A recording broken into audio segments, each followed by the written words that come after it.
Hola hermanos, el día de hoy 10 de febrero del 2024 es sábado de la quinta semana del tiempo ordinario. Próximo sábado estaremos en sábado después de ceniza. Hoy es día de Santa Escolástica, la hermana de San Benito, pues la primera, llamémosle así, abadesa, fundadora de las comunidades benedictinas femeninas. Es muy importante, claro, que sí era hermana gemela de Benito. Pero voy a hablarles hoy de uno de mis santos preferidos, San Joselito, San José Sánchez del Río. Ay, Dios mío, mártir, cristero, muchachito, joven, que nos enseña pues la fidelidad y el amor a Santa María de Guadalupe y a Cristo Rey del Universo. Nace en Zaguayo, en Michoacán, el 28 de marzo de 1913. Tenía 13 años cuando resulta ser que se suspende el culto público. Ya saben ustedes todo lo que ocurrió con la persecución del presidente Calles, de Obregón, bueno, en fin, todo este desastre en México, en la persecución contra la iglesia. Y bueno, decide él pues seguir también a los cristeros, no como militar. Su hermano Miguel había tomado las armas para ir con el grupo de los cristeros para defenderse frente al ejército de México, ¿no? Y entonces, pues él le pidió permiso a los papás para que pudiera irse, enlistarse como soldado, pero los papás le dijeron que no. Entonces él le contesta, eso es una de sus frases más famosas, ¿no? Mamá, nunca había sido tan fácil ganarse el cielo como ahora, y por eso yo no me quiero perder la ocasión. La madre le dio permiso, habló con el jefe de los cristeros de Michoacán y le dijo, bueno, mire, aquí lo que queremos es que él entre, y él le dijo que no, que estaba muy pequeño, pero volvió a insistir pidiendo que, entonces le dijo que si no era como soldado, que al menos fuera como asistente, ¿no? Que estuviera ahí para ayudar a cuidar los caballos y todo esto. Y bueno, y resulta que en el campamento cristero le tenían un cariño, se ganó el cariño de todos los soldados, le decían Tarcisio. Sí, porque acuérdense de San Tarcisio, ¿no? El jovencito aquel que murió por defender la Santa Eucaristía. Y él era el que rezaba el rosario ahí dirigiendo a la tropa en el momento que por la noche rezaban juntos. Bueno, resulta ser que cerca de Cotija tuvo una batalla el 5 de febrero de 1928 y entonces pues el general que iba ahí le hirieron el caballo y entonces pues quedó desprovisto y vino Joselito y dijo, no, agarre usted el caballo, general, y váyase usted, que usted es más útil para la causa que yo. Y entonces él trató de esconderse, pero lo agarraron, ¿no? O sea, sencillamente andaba con un amigo que se llamaba Lázaro y pues a los dos los capturaron. Y entonces, bien, en fin, intentaron disuadirlo. Aquí lo doloroso del asunto es que quien está detrás de la muerte de él va a ser su propio padrino. Sí, resulta ser que el padrino, a mí me llama la atención porque en los libros dice que, ¿cómo se llama? Se trataba de padrino de, ¿cómo se llama? De Eucaristía, padrino de comunión. Bueno, ustedes vayan a saber si era que en ese momento pues se le asignaba propiamente a uno. Y el padrino se llamaba Rafael Picasso, que intentó de alguna manera disuadirlo, ¿no? Le ofreció de todo, que lo iba a meter, lo iba a enlistar en la escuela de militar en México, que lo iba a mandar a Estados Unidos, incluso creo que fue que le dijo. Bueno, pero en fin, al final no, le dijo no. Y fíjense que lo fueron a encerrar exactamente en la capilla del baptisterio donde él había sido bautizado. Ahí fue donde él lo llevaron y él le dijo que no, que él estaba dispuesto a morir, así que pueden fusilarme porque yo estoy seguro que me voy a encontrar inmediatamente con Dios. Y bueno, pues resulta ser que lo maltrataron de una manera, lo humillaron, ¿no? Le desollaron la planta de los pies, ¿no? Y lo hicieron caminar así, descalzo. Algunos incluso dicen que fue sobre vidrio, que le pusieron a caminar ahí en la calle que se llama de Insurgentes, y él, mientras tanto, porque lo iban golpeando, ¿no? Entonces cada vez que le pegaban, él gritaba viva Cristo Rey y Santa María de Guadalupe.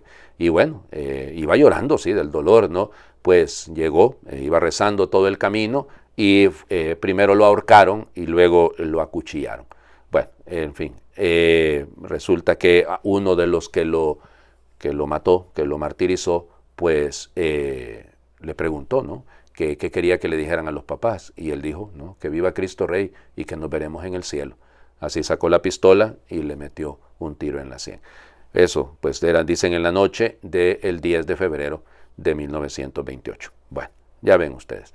Es interesante de Joselito varias cosas, varios detalles. Fíjense que le escribió originalmente una carta a su tía, porque la tía le podía llevar la comunión.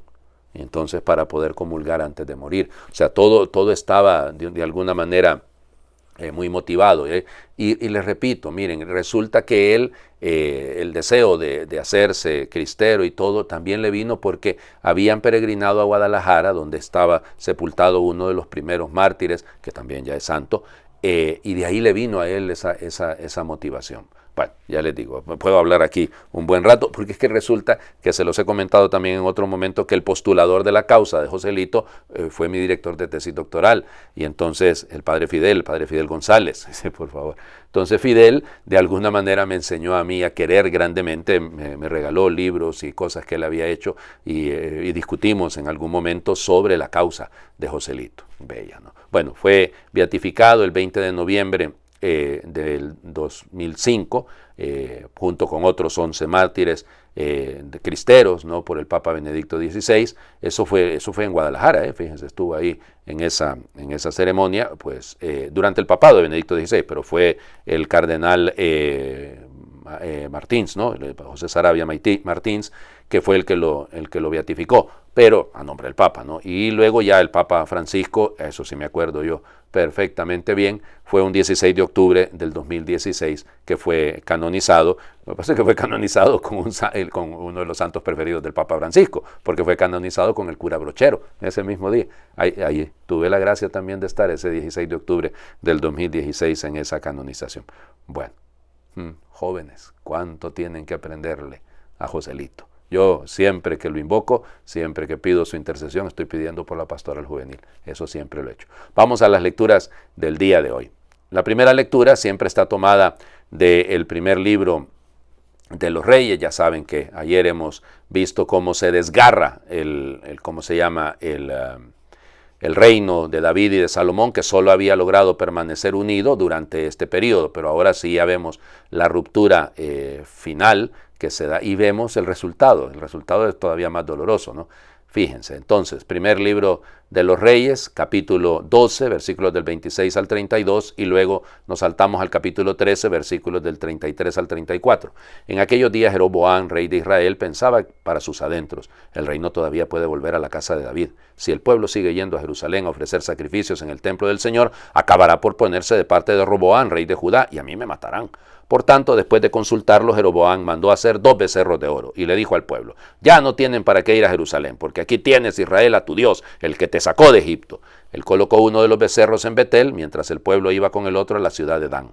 Además, mandó construir templos en la cima de los montes y puso de sacerdotes a hombres del pueblo, que no pertenecían a la tribu de Leví. Instituyó una fiesta el día 15 del 8º mes, parecida a la que se celebraba en Judá.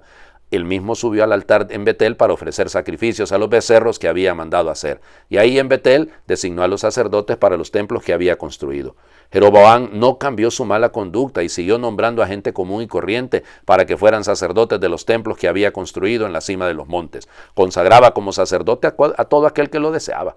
Este fue el pecado que causó la destrucción de Jeroboam, de la dinastía de Jeroboam. Palabra de Dios. Te alabamos, Señor. Perdón, que es que me la destrucción y el exterminio de la dinastía de Jeroboam. Bueno, a ver, vamos por partes. Volvemos, ¿no? Los cálculos políticos. Entonces el pueblo está unido alrededor del templo de Jerusalén, entonces hay que parar esas peregrinaciones a como dé lugar. Y hacemos ahí unos idolitos para que la gente venga aquí, para que venga a Betel en este caso y a Dan, pero destruye todo lo demás, que no haya más competencia. Volvemos, ¿no? Se los había dicho cuando David hace subir el arca y Salomón construye el templo. Tiene un criterio de unidad, pero aquí es un criterio de división.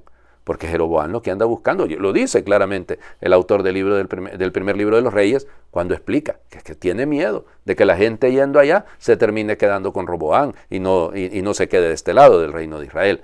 Luego, ¿no?, se nombró a sacerdotes o de entre gente común y corriente. Pues yo creo que yo soy bastante común y bastante corriente, pero digo, no, yo no soy levita, vamos, pero es esto, va marcando el autor todos los errores, todas las faltas en contra de la ley que comete Jeroboam y que luego le van a acarrear la pérdida. Pues se acaba su dinastía, se acaba su reinado porque él fue infiel, porque él no actuó de acuerdo a la voluntad de Dios. Vamos al Evangelio. Marcos capítulo 8, versículos del 1 al 10. En aquellos días vio Jesús que lo seguía mucha gente y no tenían que comer. Entonces llamó a sus discípulos y les dijo: me da lástima esta gente, ya llevan 3 días conmigo y no tienen que comer. Si los mando a sus casas en ayunas, se van a desmayar en el camino. Además, algunos han venido de lejos. Sus discípulos le respondieron: ¿y dónde se puede conseguir pan aquí en despoblado para que come esta gente? Él les preguntó: ¿cuántos panes tienen? Ellos le contestaron: 7.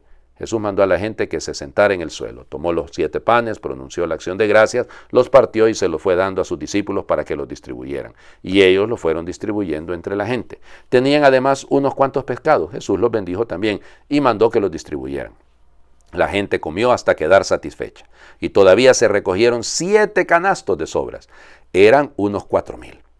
Jesús los despidió y luego se embarcó con sus discípulos y llegó a la región de Dalmanuta. Palabra del Señor. Gloria a ti, Señor Jesús. Bueno, no lo leímos porque precisamente cuando tocaba, pero en el capítulo 6, en el versículo 34 y siguientes, hay la primera multiplicación. Allá son 5,000 personas, son 5 panes y 2 peces, aquí son 7 panes, es decir, pero casi es lo mismo, ¿ok? O sea, allá son 5,000 personas, aquí son 4, aquí llevan 3 días con Jesús, o sea, todo tiene una lógica, ¿de acuerdo? Porque hay una primera multiplicación, digámoslo así, para el ambiente judío y esta es una multiplicación para un ambiente pagano. En aquellos días, esa introduccioncita ya nos marca, porque por aquellos días vino Jesús al Jordán para que Juan lo bautizara. Es decir, Marcos le gusta esto para marcar, para dar la pauta de que se trata de algo importante lo que va a contar. En aquellos días vio Jesús, el mirar de Jesús. Es la mirada de Cristo, que es una mirada de compasión, que es una mirada que se mueve a ver con misericordia a los otros. Lo seguía mucha gente y no tenían que comer. Entonces llamó a los discípulos, igual que en el capítulo 6. Los llama y dice: me da lástima. A mí esta traducción me choca, porque no es lástima, me da compasión, siento compasión de esta gente. La lástima se le tiene a los animales, no a las personas. Pero bueno, siento compasión por esta gente. Ya llevan 3 días conmigo. El número 3 en la Biblia, piénsenlo en lo que dice en el libro del Éxodo, en el libro del Génesis, en Esther, cuando se habla de los 3 días que ayuna para prepararse, para enfrentarse al rey. O sea, esos 3 días indican un periodo. Ustedes dirán: padre, los 3 días de la muerte del Señor y su resurrección. Puede ser. De hecho, en Marcos aparece lo de los 3 días en los anuncios de la pasión. Sí, claro. Pero es un periodo de buena preparación, es un periodo en el que yo me dispongo a recibir algo de Dios, espero algo de Dios. Entonces por eso esos 3 días tienen esa belleza, ¿no? Y luego, fíjense, si los mando a sus casas en ayunas, pues se van a desmayar por el camino. Hay una preocupación humana, ¿no? Concreta. Y luego, fíjense, además, algunos han venido de lejos. Aquí está la clave. Está hablando de los paganos. La primera multiplicación del capítulo 6 es para los judíos, ambiente judío. La segunda es para los que han venido de lejos. Además acuérdense que está atravesando la Decápolis, así que está en territorio, el este del lago es precisamente territorio pagano. Sus discípulos respondieron: ¿dónde vamos a conseguir esto? Que siempre, miren, es interesante porque los discípulos siguen siendo un poquito testarudos, ¿verdad? Un poco, llamémosle, obtusos, cuadraditos. Ya vieron que le dio de comer a 5,000 personas y ahora ¿cuál es el problema con estos 4,000? Interesante, les falta todavía llegar a la verdadera fe. Y entonces, ¿de dónde vamos a sacar para que coma toda esta gente? ¿Qué es lo que tienen? O sea, ¿cuántos panes tienen? El Señor nunca va a multiplicar de la nada, va a multiplicar de lo que le demos, de lo que pongamos en sus manos. Y entonces, fíjense lo que dice, pues 7. 7, ¿por qué 7? Bueno, puede ser, hay varias explicaciones, no piensen en el número 7 de los 7 diáconos del libro de los Hechos de los Apóstoles, las 7 iglesias del Apocalipsis, todas son paganas, en el sentido, bueno, los 7 diáconos son judíos, pero de la diáspora, vienen de lejos. Entonces también puede ser ese es el sentido, ¿no? Jesús mandó a que la gente se sentara en el suelo y entonces Eucaristés hace la acción de gracias, parte el pan, luego bendice el pescado. Interesante, ¿no? Pero hay una acción de gracias sobre el pan, hay una Eucaristía sobre el pan, no sobre el pescado. A mí me preguntaron en una catequesis una vez, un muchachito me dice, padre, pero lo que multiplicó Jesús fueron panes y peces y aquí lo que comemos son pan y vino. Claro, era muy astuto. Sí, pero aquí fíjense la diferencia, ¿no? Se hace una acción de gracia sobre el pan, pero luego bendice los pescados. No están relacionados. Claro, el pescado tiene relación, como es un signo cristiano, por el acrónimo que significa ictus, que significa precisamente el nombre de Cristo, ¿no? Pero bello esto. Se recogieron todavía, aquí hay una palabra muy bella, porque resulta ser que dice que se recogen 7 canastos, pero ya no son los mismos canastos, no es la misma calidad de canastos del capítulo 6. Esto es un canasto, no sé cómo decirlo, un canasto un poco más caro, un canasto todavía más digno. Entonces son pequeñas canastitas, de hecho, de las que habla por el término que utiliza. Y bueno, eran unos 4,000. 4. ¿Por qué 4,000? Pues, algunos dirán, los padres de la iglesia dicen que son los 4 puntos cardinales, 4 puntos de la brújula. No existían brújulas, pero tenían la lógica del norte, pero sabían que el sol nacía en el este, se ocultaba en el oeste, entendían de norte y sur, ¿no? Los 4 puntos cardinales. Además, Marcos le está predicando a paganos, ellos lo entienden mejor todavía. Y se religió, se movieron, se embarcaron hacia la región de Dalmanuta. Ahí es donde está el problema, no sabemos a qué se refiere. Ya de hecho, algunas interpretaciones van a decir que a la región de Magadán, que sería como Magdala más bien, o sea, hacia esa región, hacia el otro lado del lago, no lo sabemos, ¿ok? De hecho, podría referirse a una ciudad amurallada, eso es lo que dicen los expertos. Jesús se está moviendo, eso es lo importante. Hagamos oración, y hagamos una oración a San Joselito, joven mártir mexicano, Joselito, que con sangre profesaste tu fe y a viva voz gritaste a tu verdugo, ¡viva Cristo Rey, viva la Virgen de Guadalupe!